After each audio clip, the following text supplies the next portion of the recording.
Going to be out and about celebrating tonight for New Year's Eve. The Ohio State Highway Patrol wants you to remember to be responsible. Well, you do not need to drop a fortune to watch the crystal ball drop in person in Times Square. You've got a much more affordable option and unique option right here in Northeast Ohio. Cameras capturing another crash that left a woman in serious condition. Well, it happened inside a parking garage. Police say the 64-year-old woman was trying to drive down the ramp when something happened and she lost control, sending her car careening over the edge, as you saw through the gate, and tumbling down the top of a truck parked on the first floor. Paramedics rushed the woman to the ER, and they say that she was likely saved by her vehicle's airbag. The FBI is warning sports leagues about crime organizations targeting pro athletes following a string of burglaries at athletes' homes. According to this report, the homes of at least 9 professional athletes were burglarized between September and November of this year. Both the NFL and NBA have issued security alerts to their players. NBA star Luka Doncic and NFL stars Patrick Mahomes, Travis Kelce, and quarterback Joe Burrow of Cincinnati are just some of the athletes that were impacted.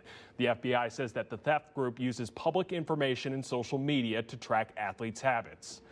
An alert for anyone planning to take a flight in 2025. Starting in early May, you're going to need a Real ID compliant identification to board a domestic flight. Driver's licenses or state issued IDs are Real ID compliant if they have a black or gold star on them. If you don't have that star, you can obtain a new Real ID at your local DMV location. The new rules take effect May 7th. The bird flu has made it to Ohio. The State Department of Agriculture confirms the presence of the virus in Darke County. The discovery of the infected birds in the Miami Valley comes as health officials in Louisiana warn that the bird flu is showing strong signs of mutating more easily to infected people. The theory was published in a study of elderly patients. Experts say that the evidence shows that the virus is spreading well through the air. If the spread continues, the U.S. scientists say that it is better prepared to fight the bird flu than we were for COVID. Human-to-human transmission is what is required. It's very close. Chickens are in several tornadoes. Yeah, the storm left at least 11 people hurt and tens of thousands without power, and the threat might not be over. Meteorologists in Oklahoma City say that they have confirmed at least 4 tornadoes, including an EF3 that touched down in the town of Hara, where it damaged or destroyed more than 24 homes and buildings. Tough film session for the Browns today after they got blown out in our nation's capital in a game you saw right here on Fox 8. We're going to spare you the first half highlights because it was all Washington from the jump.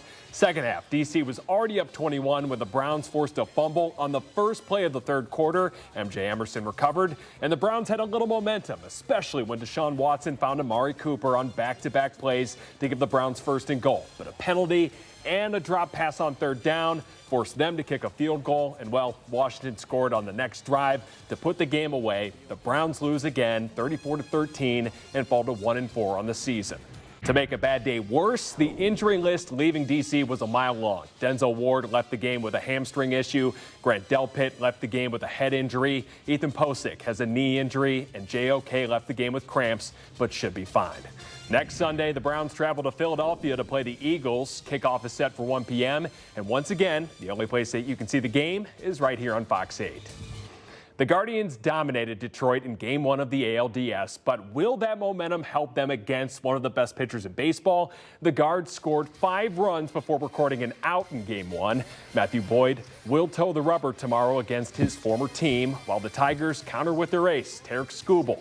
Boyd and Stephen Vogt know it's going to be a challenge facing the Cy Young favorite. Pitch is this afternoon at 4:08. Then the series is going to shift to Detroit with Game 3 at Comerica Park on Wednesday. That game is scheduled to start at 3:08 p.m. And Ohio State is now ranked number 2 in the new AP poll after 4 of the top 11 teams lost Saturday, including number 1 Alabama. The Buckeyes bounced back from a shaky start against Iowa and dominated the second half to beat the Hawkeyes 35-7.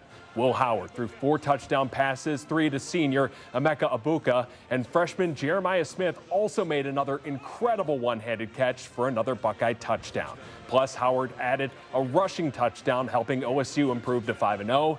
Next up, the Buckeyes face their toughest road test when they travel to Oregon next Saturday to face the third-ranked Ducks, who are also 5-0.